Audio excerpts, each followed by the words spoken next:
जय हिंद मेरे भावी शिक्षक साथियों, तो कैसे हैं? चलिए आशा करता हूं कि अच्छे होंगे, जहां होंगे एकदम मस्त होंगे, तंदुरुस्त होंगे। ओके, तो आज के वीडियो में हम लोग पिछला वीडियो अगर देखे होंगे तो उसमें आप लोगों को बताया गया था 1 से 105 तक ले क्वेश्चनों को बता दिए थे। क्या चीज़ से? फिजिक्स से है। टोटल कितने क्वेश्चन करवाने वाले हैं? 225। ओके, तो ये पार्ट वाइज है। आपसे मेरा रिक्वेस्ट रहेगा कि सबको धैर्य बना करके देख जाइए। ये समझ लीजिए कि 7वां से लेकर के समझ 12th तक ले total physics, chemistry, biology. Physics वाला है तो फिजिक्स को कवर कर रहे हैं। इसके पहले बायोलॉजी वाला बता दिया है, उसके बाद केमिस्ट्री भी बता दी है, ये फिजिक्स बचा है। ठीक ना? तो बस ये सब वीडियो को अगर अच्छा से देख जा रहे हैं तो हम तो कह रहे हैं ना कि समझ लीजिए कि क्वेश्चन छूटने का चांस नहीं रहेगा। ओके, फर्स्ट क्वेश्चन, अगला क्वेश्चन आपके समक्ष है कि किस प्रकार के नेत्र दोष में नजदीक की वस्तु का प्रतिबिंब रेटिना से परे बनता है? ओके, तो किस प्रकार के नेत्र दोष में नजदीक की वस्तु का प्रतिबिंब रेटिना से परे बनता है? समझिएगा, रेटिना से पहले निकट दृष्टि दोष में बनता है, रेटिना से परे मतलब रेटिना के बाद जो बनता है वो बनता है आपका दूर दृष्टि दोष में। ओके, तो ऑप्शन नंबर इसका हो जाएगा आपका B. It is correct answer, दूर दृष्टि दोष में। इसके पहले वाले वीडियो में हम बता चुके हैं कि निकट दृष्टि दोष को उत्तल लेंस से अवतल लेंस से उसका दूर करेंगे, और अगर दूर दृष्टि दोष हुआ है तो उसके लिए उत्तल लेंस का व्यवहार किया जाएगा। अगर मान लीजिए कि आपको निकट दृष्टि और दूर दृष्टि दोनों, अर्थात जिसको बोलेंगे हम जरा दूरदर्शिता, तो इसके लिए बाइफोकल लेंस का उपयोग किया जाएगा। ओके, अगला क्वेश्चन देखेंगे आप। प्रतिरोध का एसआई मात्रक है। देखिए, प्रतिरोध कहे, प्रतिघात कहे, रेसिस्टेंस अंग्रेजी में कहे, बात बराबर है। तो ये प्रतिरोध का जो एसआई मात्रक होता है ओम होता है। क्या होता है? ओम। इसका प्रतीक जो होता है कुछ इस प्रकार से होता है। अगर ये ना दे करके ये दे दे तो घबराइएगा मत। ओके, एम्पियर जानबे करते हैं क्या होता है? विद्युत धारा का मात्रक है। और क्या चीज का मात्रक है बताइए? वाट किसका मात्रक है बताइएगा। ओके, विद्युत धारा का ऐसे ही मात्रक क्या है? तो फिर जो ये दिया है एम्पियर। निम्न में से कौन सही है? नीचे जो दिया हुआ है इसमें से कौन सही है? तो याद रखिएगा ये वाला सही है। कैसे सही है जी? तो Q बराबर आप याद रखिएगा IT याद रखिएगा। Q बराबर क्या होता है? IT। Q बराबर IT याद रखिएगा। तो देखिए यहां से इसको क्रॉस गुना कीजिएगा तो Q बराबर आपका IT हो जाएगा। ठीक ना? आवेश बराबर जो होता है वो क्या होता है? धारा और समय के गुणनफल के बराबर होता है, इसलिए Q बराबर IT हो जाता है। ओके, विद्युत आवेश का एसआई मात्रा क्या है? तब विद्युत आवेश की अगर पूछेगा तो वो आपका कूलम, चाचा के नाम पर कूलम है। क्या है? कूलम। इसके लिए कैपिटल C का उपयोग किया जाता है। आवेश जैसे दो कोई भी चीज को रगड़िएगा तो आवेशित हो जाता है ना। तो कितना आवेश इधर से इधर गया, कितना, 10 कूलम, 5 कूलम, तो इसको कूलम में मापेंगे। ठीक ना? जैसे 2 किलो 3 किलो हम लोग द्रव्यमान को मापते हैं ना जी, केजी में मापते हैं, उसी तरह से आवेश को कूलम मापेंगे। ओके, 1 एम्पियर बराबर होता है। 1 एम्पियर किसके बराबर होता है? देखिए 1 एम्पियर यानी 1 ए बराबर होता है 1 कूलाम प्रति सेकेंड होता है। क्या होता है? 1 कूलाम प्रति सेकेंड। तो किधर है? यहाँ है, ऑप्शन सी में है आपका 1 कूलाम। ये प्रति कहिए चाहे इसे बाटा कहिए, ऐसे मतलब ऐसे है ना, तो तिरछा करके लिख सकते हैं, लेकिन वही अगर हिंदी में प्रयोग किया जाता है तो ऑब्लिक हो जाता है। इलेक्ट्रॉन पर आवेश होता है। इलेक्ट्रॉन पर कितना आवेश होता है? तो देखिए इलेक्ट्रॉन जो है निगेटिव चार्ज होता है। क्या होता है? तो ये जो इलेक्ट्रॉन जो है ये आपका निगेटिव चार्जिंग है। क्या चीज है? निगेटिव। तो इस पर चार्ज होता है, जानते हैं कितना? आपको तो पता ही होगा ना, -1.6 × 10 के परमास के 19 कूलाम हो जाएगा। Option number B it is right answer हो जाएगा। बस यहाँ मास इसको देना चाहिए था, नहीं दिया है, कोई दिक्कत नहीं है, समझते चलिएंगे। विद्युत बल्ब में कौन सी गैस भरी होती है? तब विद्युत बल्ब में जो होता है ना, अक्रिय गैस भरी होती है। ठीक ना? तो अक्रिय में आपका अक्रिय नाइट्रोजन और आर्गन, आर्गन भी अक्रिय है। ठीक ना? अर्थात ऑप्शन नंबर इसका see it is right answer हो जाएगा। दोनों हो जाएगा। कोई दिक्कत है? कोई दिक्कत नहीं है, आगे बढ़िएगा। आज शाम के आप लोगों को वीडियो मिलेगा किरण पब्लिकेशन से। किरण पब्लिकेशन के सेट जो होगा वो सेट हम अपने तौर से लेकर के रखेंगे, जो ज़्यादा इंपॉर्टेंट है इसे सब सेट को करवा देंगे। किरण पब्लिकेशन के सेट रहेगा और टोटल को मैथ, रीजनिंग और पूरा जितना भी जीके जीएस, जितना भारतीय राष्ट्रीय कांग्रेस आंदोलन जितना है टोटल को रहेगा, उससे कोचा रहेगा। ओके, तो एक सेट का आज वीडियो रहेगा, 1.5 घंटा का रहेगा। घबराइएगा मत, किसी तरह से देख रहे हैं आप लोग के पास पहुंचा रहे हैं। अच्छा फ्यूज तार किस धातु का बना होता है? तो अच्छा फ्यूज तार जो होता है ना वो आपका टीन का बना होता है। क्या चीज का बना होता है? टीन का। सस्ता फ्यूज तार किसका मिश्र धातु होता है? सस्ता। जो सस्ता जो होता है ना वो तांबा और टीन का होता है। क्या चीज का? तांबा और टीन का। ओके, एक यूनिट किसके तुल्य होता है? तो एक यूनिट 3.6 × 10⁻6 जूल के तुल्य होता है। देखिए, एक यूनिट कहिए, एक यूनिट कहिए या एक बीओटी कहिए, एक बीओटी यूनिट कहिए, ठीक ना। ये बात आपका क्या है? बराबर है। एक बीओटी यूनिट कहिए, BOT board of trade unit, board of trade unit या एक यूनिट कहिए, ठीक ना। तो बीओटी, एक बीओटी कह देगा तो घबराइएगा मत। कितना होगा? 3.6 × 10⁻6 जूल। मजा की बात है, 6 तो ऊपर 6 जूल। जूल मतलब क्या है? उष्मा का और ऊर्जा का मात्रक है। ओके, आइए देखते हैं आगे। अगला क्वेश्चन आपके समक्ष है, किसी निश्चित समय में किसी निश्चित प्रतिरोध वाले चालक में उत्पन्न ऊष्मा धारा की क्या होता है? जान दे, वर्ग के व्युत्क्रमानुपाती होती है। क्या होती है? सॉरी, समानुपाती होती है, वर्ग के समानुपाती। जानते हैं कि पिंड को ऊपर फेंका जाता है। मान लीजिए वो पिंड को क्या किया? ऊपर फेंके, तब वो 19.6 मीटर की ऊंचाई तक जाता है। उस पिंड का प्रारंभिक वेग क्या होगा? देखिए, ये डबल बार रिपीट हो गया है, पिछला वीडियो में भी ये आया था, ठीक ना। 100 kg द्रव्यमान की कोई वस्तु बड़ा हल्का हवा क्वेश्चन, कभी कभी इल्टू गलती उल्टी बोल देते हैं तो बड़ा जल्दी कमेंट करके मुँह देते हैं आप लोग ना जी। चलिए, अच्छी बात है, इसलिए तो बोलते हैं कि हम देखते हैं, चाहते हैं कि वीडियो आप लोग देखते हैं कि नहीं देखते हैं, कि बीचे में छोड़ के भाग जाते हैं। 100 kg द्रव्यमान की कोई वस्तु 5 मीटर की ऊंचाई से स्वतंत्र रूप से गिरती है। आपकी देखिए 100 kg का है, 5 मीटर ऊंचाई से ऊपर से नीचे गिर रहा है, ठीक ना। तो अब फिर यहाँ क्या लग जाएगा? हाँ सॉरी, यहाँ पे क्या पूछा है? पृथ्वी पर पहुंचने के ठीक पहले उसकी गतिज ऊर्जा यानी काइनेटिक एनर्जी पूछ रहा है, ठीक ना। तो काइनेटिक एनर्जी ई के बराबर क्या होता है? काइनेटिक एनर्जी बराबर mgh होता है। क्या होता है? mgh। तो सिंपल सी बात है, m के जगह पर 100 kg दिले है और g के जगह पर 9.8 रख देंगे और ऊंचाई कितना है? तो 5 मीटर है। इसी को गुना कर देंगे, जो मेरा आएगा स्वयं हो जाएगा। तो जानते हैं कितना आ जाएगा? 4900 जूल आ जाएगा। क्या आ जाएगा? 4900 जूल। ओके, किसी वस्तु में उसके गति के कारण जो ऊर्जा होता है उसको गतिज ऊर्जा बोलते हैं, और किसी वस्तु में उसके स्थिति के कारण जो ऊर्जा होता है उससे स्थितिज ऊर्जा बोलते हैं। ये दोनों को मिला देता है तो यांत्रिक ऊर्जा बन जाता है। अब कहेंगे आपसे कि एक पानी जो है, पानी स्थिर है तो उसमें कौन सा ऊर्जा है? तो स्थिर है तो स्थितिज ऊर्जा है। और जब उसी पानी को जब मान लीजिए कि ऊपर से कौन चीज पर से गिराने लगेंगे तो उससे गतिज ऊर्जा हो जाएगा। ओके, चलिए आइए देखते हैं आगे।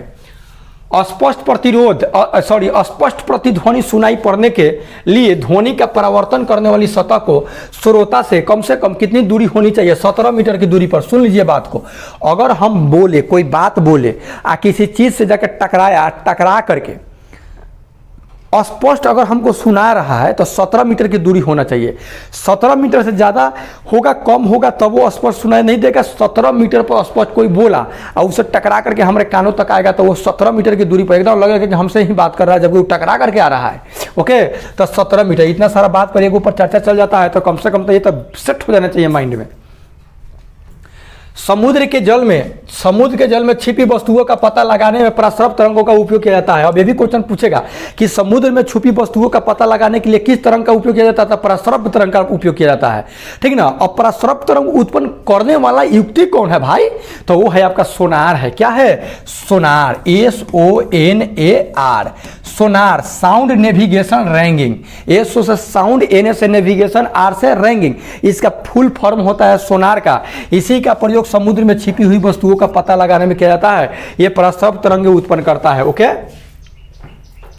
मानव कान का वह भाग जो एक द्रव से भरा होता है रहता है वो कहलाता है कर्णावर्त रहता है। वो कौन रहता है? कर्णावर्त। ओके, यदि किसी माध्यम के कण की आवृत्ति 10 किलोहर्ट्ज है तो उसका आवर्त काल क्या होगा? जानते हैं आवर्त काल क्या हो जाएगा? क्योंकि आवर्त काल बराबर देखिए यहाँ पे सूत्र होता है 1/आवृत्ति होता है। क्या होता है? 1/आवृत्ति। तो 1/आवृत्ति, आवृत्ति कितना दिया है? 10 kHz दिया है, kHz दिया है। तो इसको HZ में बदल लेंगे तो 1000 HZ, 1000 HZ बराबर देखिए 1000 HZ बराबर 1 kHz होता है। 1 kHz मतलब कि 1000 हर्ट्ज मिलेगा तो 1 kHz बनेगा, अर्थात kHz यानी किलो हर्ट्ज जो है बड़ा मात्रक है और हर्ट्ज जो छोटा मात्रक है। कोई दिक्कत? इतनी बात समझ में आ गया ना?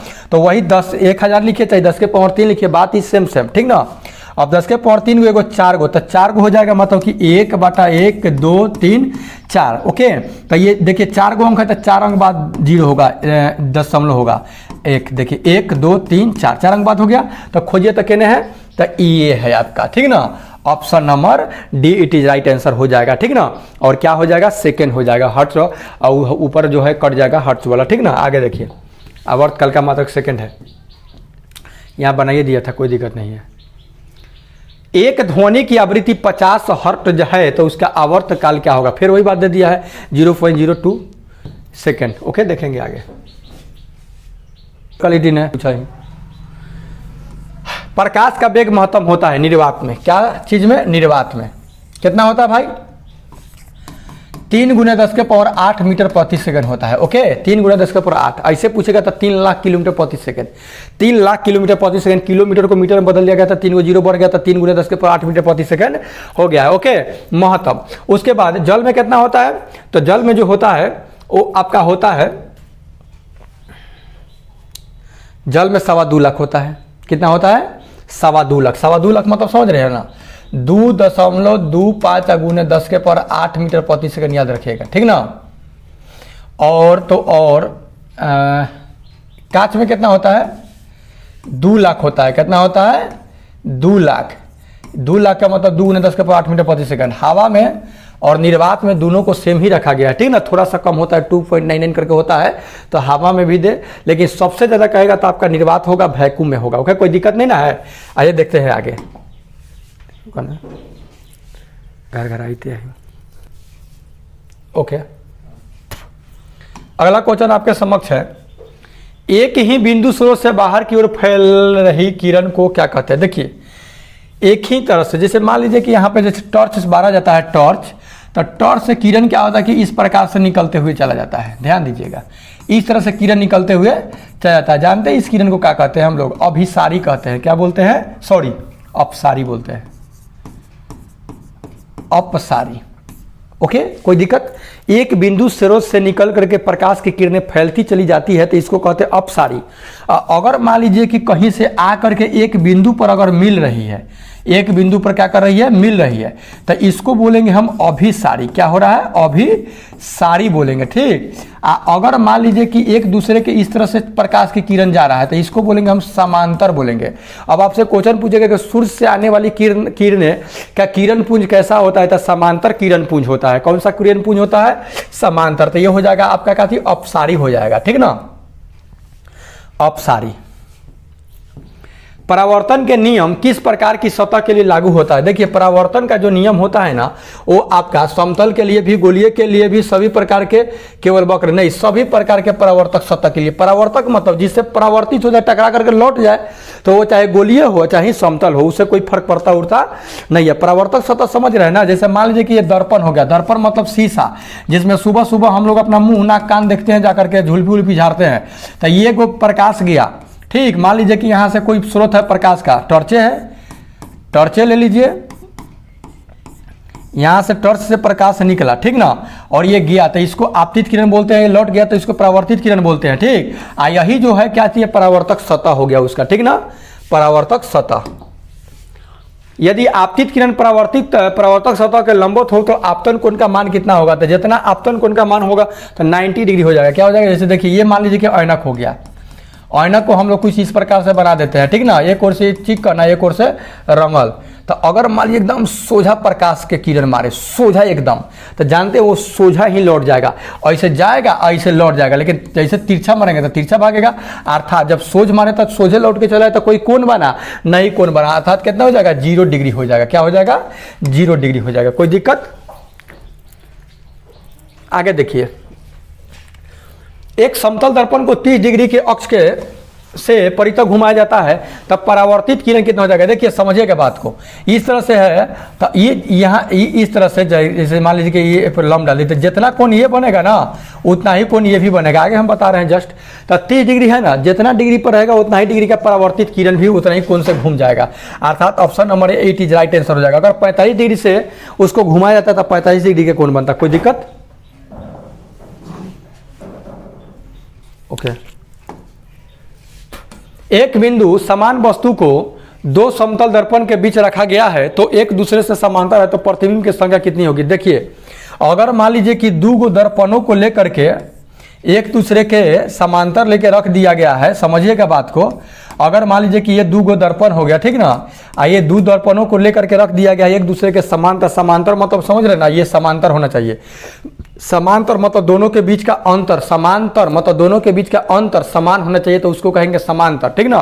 अगर इसमें मान लीजिए कि आप खड़ा हो जाइए, आप ही खड़ा हो गए, हम ही खड़ा हो जाए, ये मान लीजिए कि हम ही खड़ा हो गए,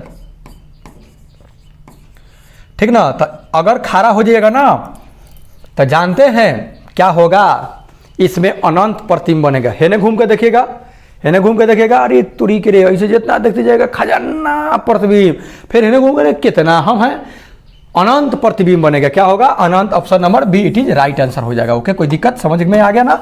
कब? जब समांतर रहेगा। तो समांतर मतलब कि दोनों के बीच का अंतर समान हो, ये नहीं कि ऐसे तिरछा हो जाए, ऐसे हो जाए, ऐसे तो ना बनेगा। जब प्रकाश का संचरण एक माध्यम से दूसरे माध्यम में होता है तो इसकी दिशा परिवर्तित होने की प्रक्रिया क्या कहलाती है। समझिएगा, एक माध्यम से, जैसे मान लीजिए कि हम यहाँ कांच का एक सिल्ली रख दें, कांच का सिल्ली मतलब समझ शीशा रख दें, ठीक ना, शीशा ऐसा रख दें। बैंक वैक में जाते हैं तो शीशा देखे है ना, बैंक वैक में शीशा से घेर कर अंदर बैठा रहता है लोग, कर्मचारी लोग, ठीक है। तो इस तरह से एगो शीशा रख दें और तो इधर कुछ नहीं है तो वायु है, आइए आपका कांच हो गया, तो ये एगो अलग माध्यम हुआ, ये एगो अलग माध्यम हुआ। इसमें प्रकाश की चाल अलग है, इसमें प्रकाश की चाल अलग है। अभी बताए हैं कि इसमें प्रकाश की चाल कितना है, तो 3 × 10⁸ मीटर प्रति सेकंड है।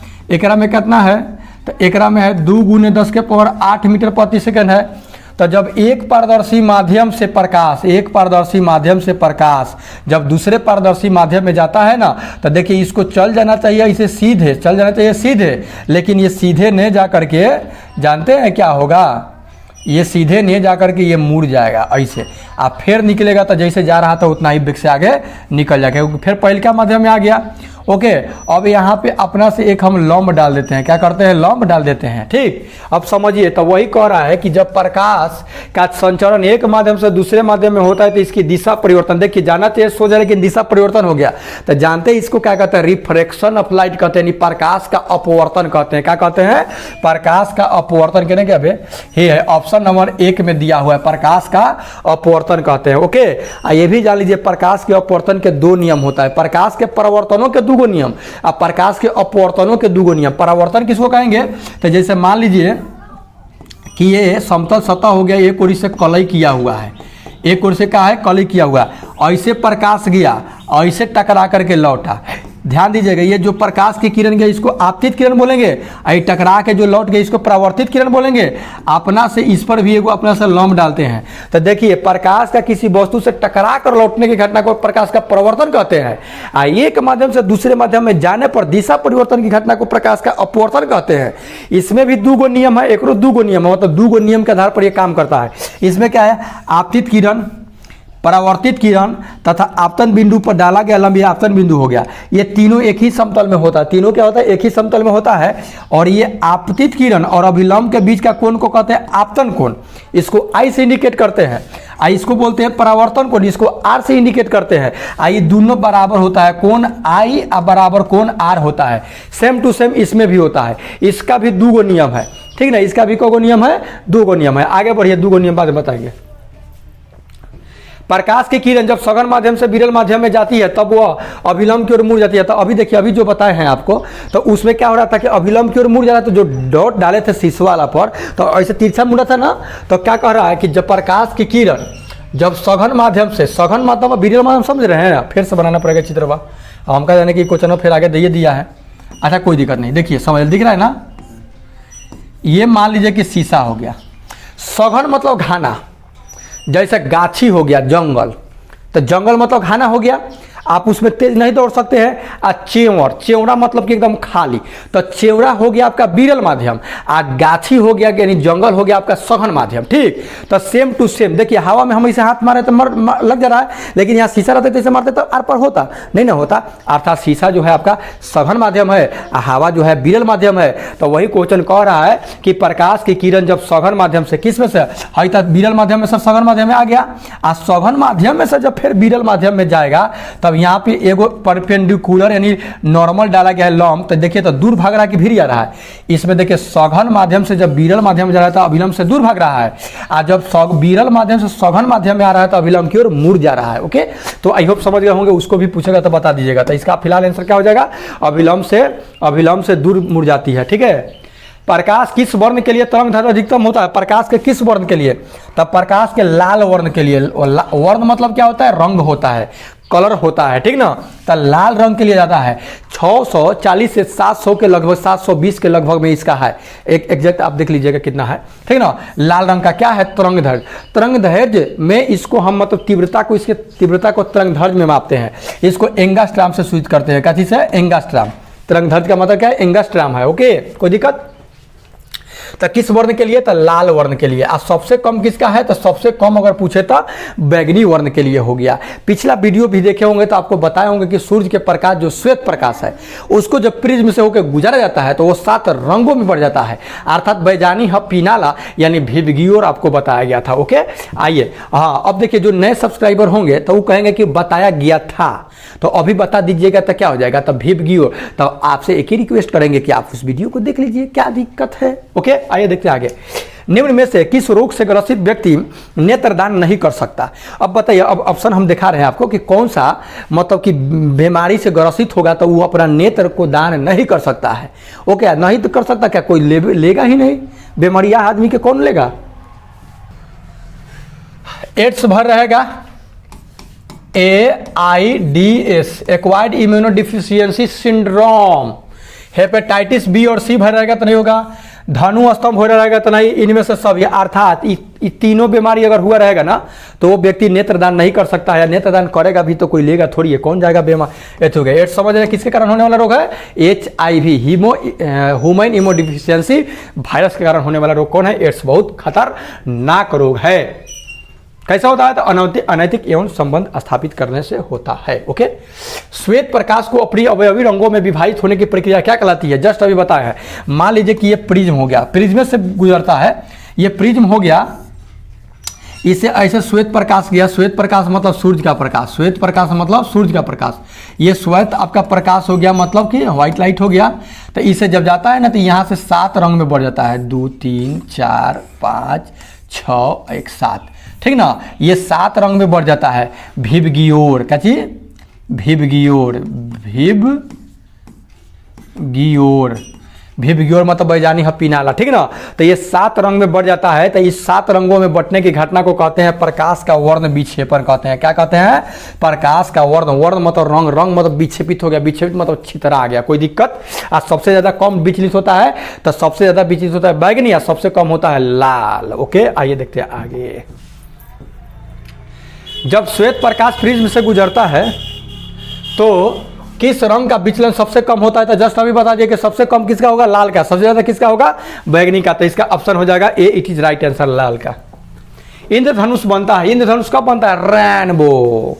ये रेनबो कब बनता है जानते हैं, प्रकाश के विक्षेपण के कारण, यानी वर्ण विक्षेपण के कारण क्या होता है, इंद्रधनुष बनता है। जब वर्षा होता है ना, तो वर्षा होने के बाद, छूट जाने के बाद, जब आप उसके जिधर से सूर्य निकलेगा उधर की ओर उसके विपरीत पीठ करके खड़ा होइएगा ना, तो आपको आकाश में जो चांद के अर्धचंद्राकार जो ढाबा दिखा, सब कुछ देखे होंगे आप लोग, कितना 7 रंग का रहता है, इतना सुंदर लगता है। स्वच्छ आकाश की स्थिति में पृथ्वी के किसी क्षेत्र में प्रतिदिन प्राप्त होने वाला सौर ऊर्जा का औसत परिमाण कितना होता है, तो 4 से 7 मेगा WH प्रति मीटर। मेगावाट प्रति वर्ग मीटर के बीच होता है। 4 से 7 MWH जो होता है प्रति वर्ग मीटर के बीच होता है स्वच्छ आकाश की स्थिति में। जब आकाश में बादल वादल नहीं रहता है तब पृथ्वी के किसी भी क्षेत्र में प्रतिदिन प्राप्त होने वाले सौर ऊर्जा का औसत जो परिमाण होता है 4 से 7 MWH प्रति वर्ग मीटर का होता है, प्राप्त होता है। भारत का विशालतम पवन ऊर्जा फार्म किस राज्य में स्थापित किया गया है? तो याद रखिएगा तमिलनाडु में। कहाँ? आप भुज में अभी लगाया जा रहा है, ठीक ना, भुज में अभी बड़े पैमाने पर लग रहा है, तो तमिलनाडु में। ओके, भारत का पवन ऊर्जा द्वारा विद्युत उत्पादन करने वाले देशों में कौन स्थान है? तब 5वां स्थान है। अच्छा, पवनों का देश किसे कहते हैं, जरा कमेंट करके बताइएगा, पवनों का देश किसे कहते हैं? अरे तो हम अब ये गलती बता देंगे, आपसे सही उगलवाइए लेंगे। जैव गैस एक उत्तम ईंधन है। इसमें कितने प्रतिशत मेथेन की मात्रा होता है?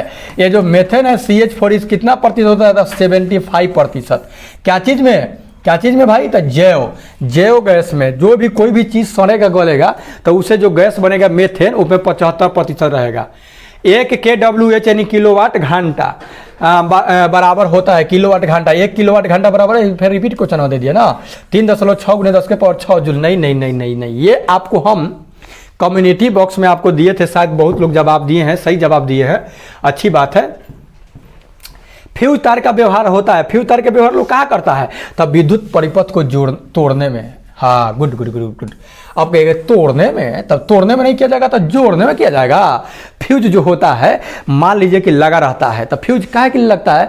तो जितना भी आपके घर में उपस्कर है यानी उपकरण है, जितना भी उपकरण है उस सब को बचाने के लिए फ्यूज तार का उपयोग किया जाता है। और फ्यूज तार का उपयोग बचाने के लिए किया जाता है तो होता क्या है, फ्यूज तार करता क्या है कि सब कुछ बच जाता है। तो देखिए, एक सीमा से जब ज़्यादा धारा प्रवाहित होने लगता है तब फ्यूज तार वहीं से कट जाता है, तब बाकी सब सुरक्षित रहता है। और नहीं तो फ्यूज तार ने डायरेक्टर रहेगा तो एक बार ज़्यादा लाइन कहीं वोल्टेज आया तो सब पंखा वंखा सब फुस कर देगा, गड़बड़े हो जाएगा। ये देखते हैं आगे। अगला क्वेश्चन देखेंगे, 150 क्वेश्चनों को देखेंगे, एक वीडियो और हम लाएंगे और टोटल को खत्म कर देंगे 225 क्वेश्चनों को। मानव शरीर का प्रतिरोध कितना होता है? देखिए, सबसे इंपॉर्टेंट क्वेश्चन है, जानते हैं 30,000 ओम होता है। 30,000 ओम प्रतिरोध होता है किसका? मानव शरीर का प्रतिरोध। समझ रहे हैं ना, धारा प्रवाहित होगा तो इतना ओम का प्रतिरोध उसमें लगेगा। किसी चालक में प्रवाहित धारा के लिए ओम का नियम कब लागू होता है? तो जानते हैं, जब चालक के सिरों के बीच के विभवांतर का मान क्या हो? अचर होगा, तबे क्या होगा कि ओम का नियम लागू होगा। ओम्स लॉ, जॉर्ज साइमन ओम। 1 एम्पियर बराबर होता है, रिपीट क्वेश्चन हो गया, 1 एम्पियर बराबर होता है, 1 एम्पियर बराबर 1 जूल प्रति सेकेंड, 1 जूल प्रति सेकेंड। ओके, देखेंगे यदि R1 तथा R2 प्रतिरोध, देखिए यहाँ क्या है, श्रेणीबद्ध है, तो समतुल प्रतिरोध क्या होगा? तो R बराबर ये दोनों जुड़ जाएगा, R1 + R2 हो जाएगा। क्या चीज में? श्रेणीबद्ध में। अब यही समांतरबद्ध में रहता तो हो जाता 1/R बराबर 1/R1 प्लस 1/R2। कोई दिक्कत? इस पर सवाल भी पीछे आया था। तो ऑप्शन नंबर कौन हो जाएगा? सी हो जाएगा। It is right answer. Option number, 1 minute कथी में है? श्रेणीबद्ध में है ना, श्रेणी क्रम में है। पार्श्व क्रम या समांतर क्रम कहे तो ये, श्रेणी क्रम कहेगा तो ये। Option number see it is right answer हो जाएगा। ओके, आगे देखेंगे। एक आध बार गलती कर दे कहा, अपने कमेंट आएगा। 2 समतल दर्पणों की सहायता से किसी वस्तु के 3 प्रतिबिंब प्राप्त करने के लिए दर्पणों के बीच कितना का कोण होना चाहिए? तो 3 गो प्रतिबिंब प्राप्त करने के लिए, देखिए 3 गो प्राप्त कीजिए चाहे जो गो प्राप्त कीजिए, 90 डिग्री पर रखना पड़ेगा। कितना डिग्री पर? 90 डिग्री में 3 गो प्रतिबिंब।